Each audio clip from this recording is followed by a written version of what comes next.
first guest of the morning joins us right now.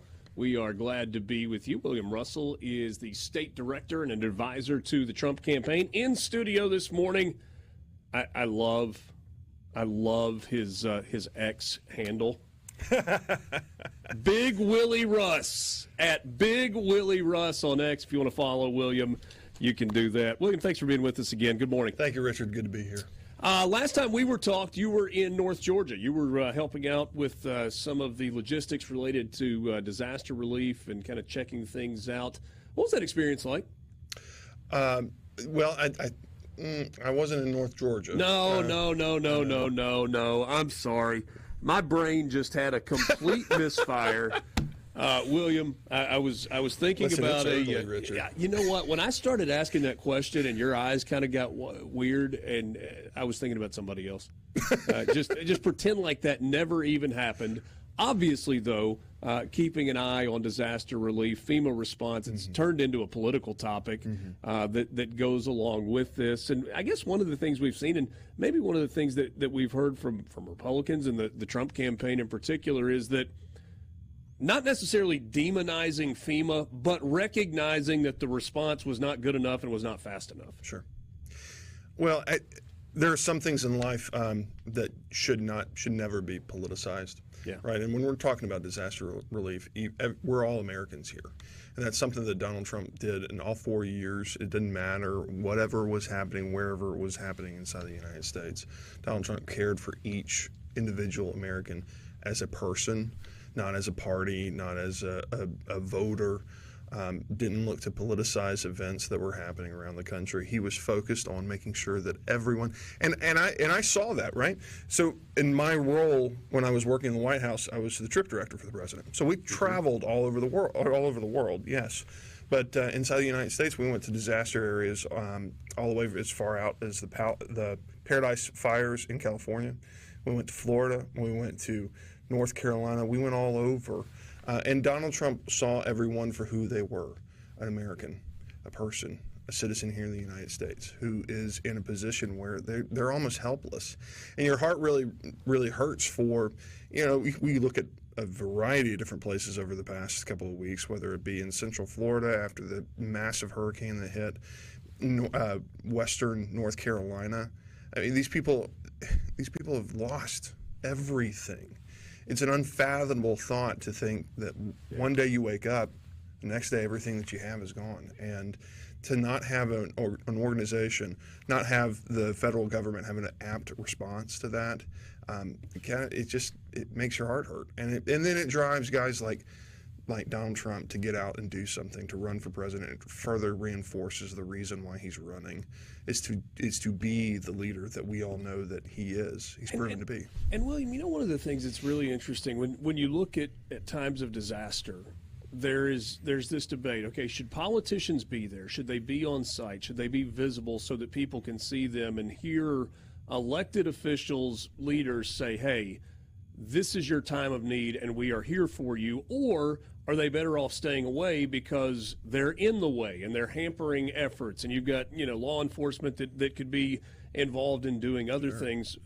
Donald Trump has a history of doing this, whether it's what you're talking about when he was visiting wildfire sites and others, but even going back to the time that he was in business before he was president, and he goes with many of his construction company workers to ground zero area and say, look, we're here, we're on the ground, we're doing everything we can. And it's something that actually has carried over to his children as well. Ivanka Trump has worked tirelessly behind the scenes in multiple disaster efforts with very, very little publicity, just to make sure that people get what they need.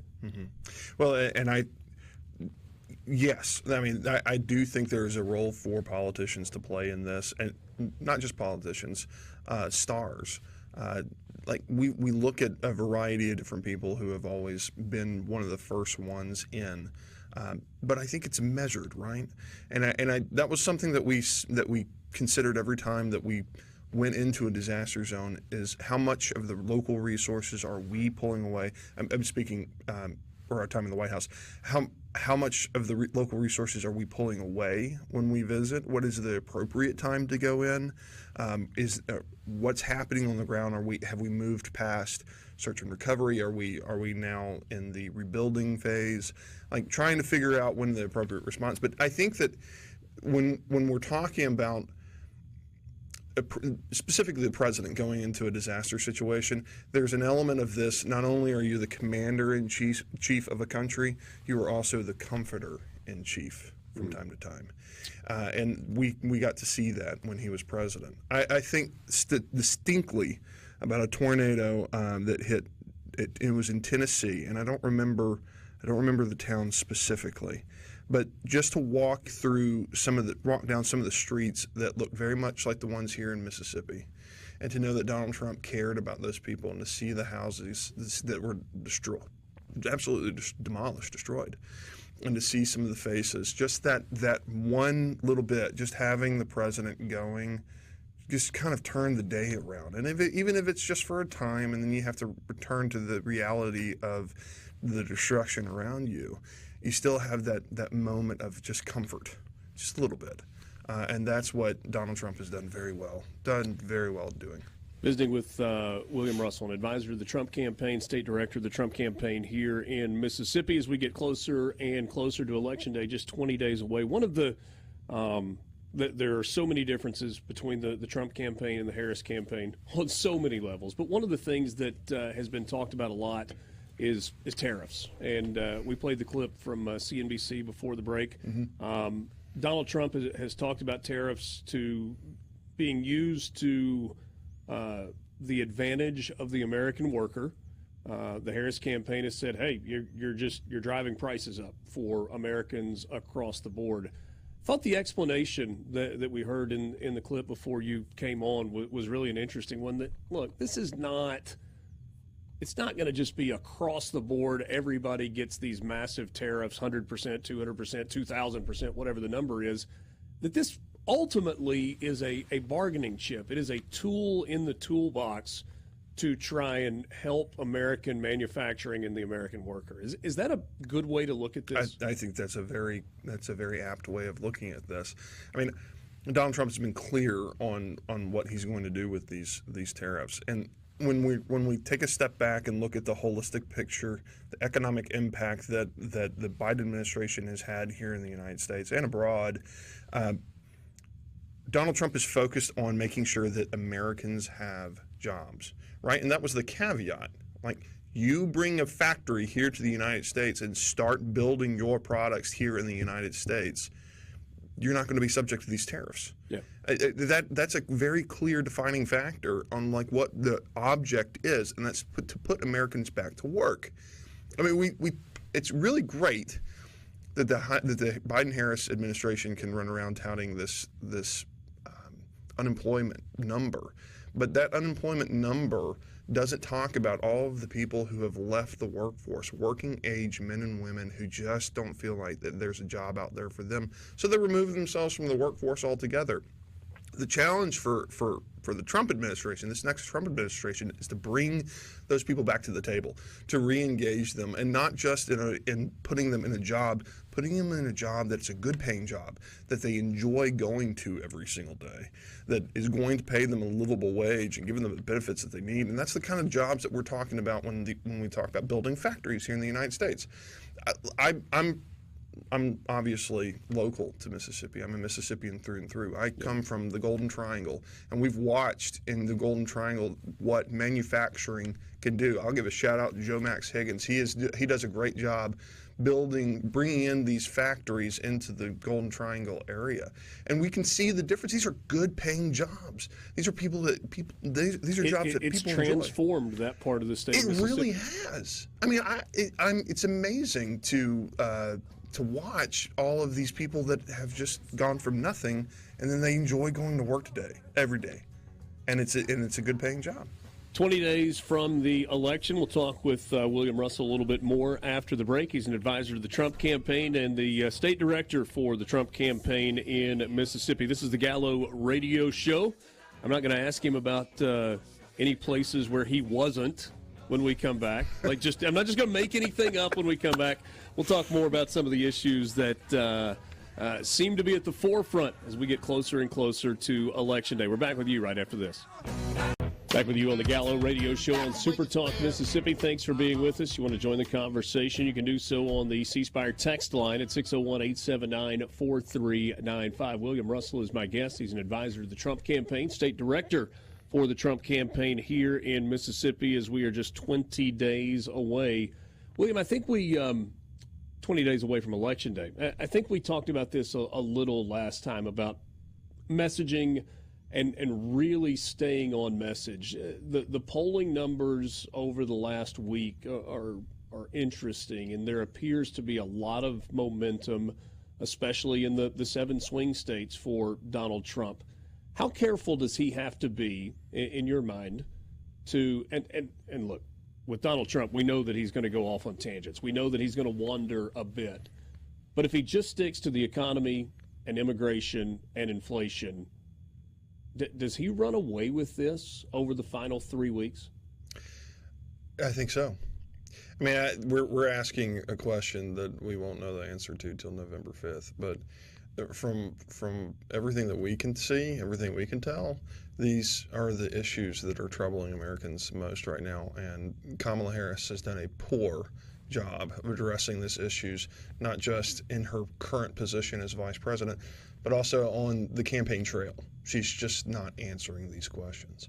And so when we think about where is the most impact here, that I think about, I can only speak for me personally. Like, I don't know what everybody else is thinking. I mean, we try to poll that, but me personally, I'm not this rich guy. When I lay in bed at night, the only thing that keeps me up is making sure that I can put food on the table for my family, making sure I keep a house over our roof over our head.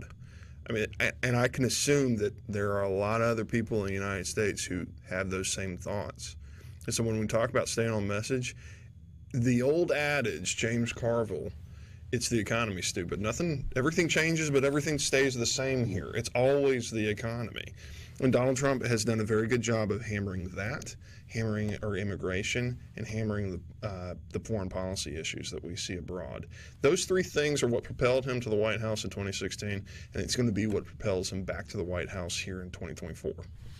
You know, if there's a tender spot for the Trump campaign that the Harris-Walz campaign continues to try to push, it's January 6th, and maybe not accepting the election results in the way that they wanted him to accept the election results. But it feels like there are a lot of tender spots right now for the Harris-Walz campaign. And, I mean, just by nature of 2 opponents running, you're going to try to attack whatever you perceive your opponent's weakness to be. The fact is, there are a lot of things that Trump is able to attack when it comes to Trump or his surrogates, when it comes to Kamala Harris and Tim Walz. I mean, they can kind of go at it from a lot of different angles. Sure.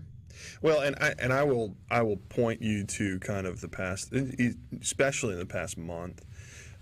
The president has done a very good job of, yes, he's still himself. Like, nothing's going to change. Donald Trump is still Donald Trump. And he's still going to go out and he's still going to point to the candidate and say, this is the problem.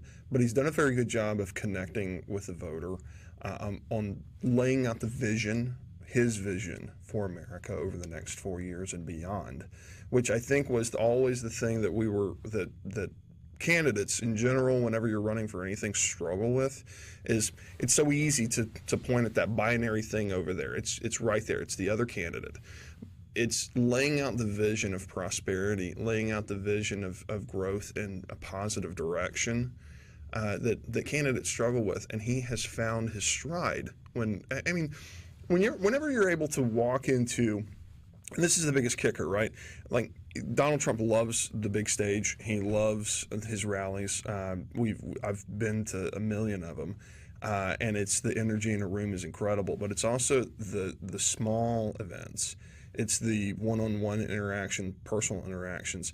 When he's able to, I think of East Palestine, Ohio, when he went there last year to visit with those folks, and said in the McDonald's to the McDonald's employee, "I know this menu better than you do."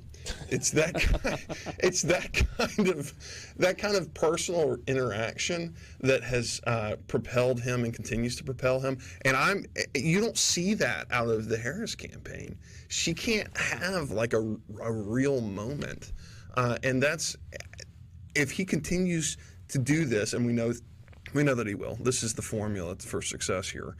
He continues to do that. He's going to convince the appropriate amount of people to get him reelected. And that is the defining factor. This key factor for Donald Trump. He kind of has that X factor. We talk about that in sports, right, Richard? You got to have that X factor, and he's got it. Yeah, it's hard to describe sometimes. One of the fascinating things to me over the last week. And you may disagree with this, and that's fine if you do, is that I feel like a little bit of the message has changed.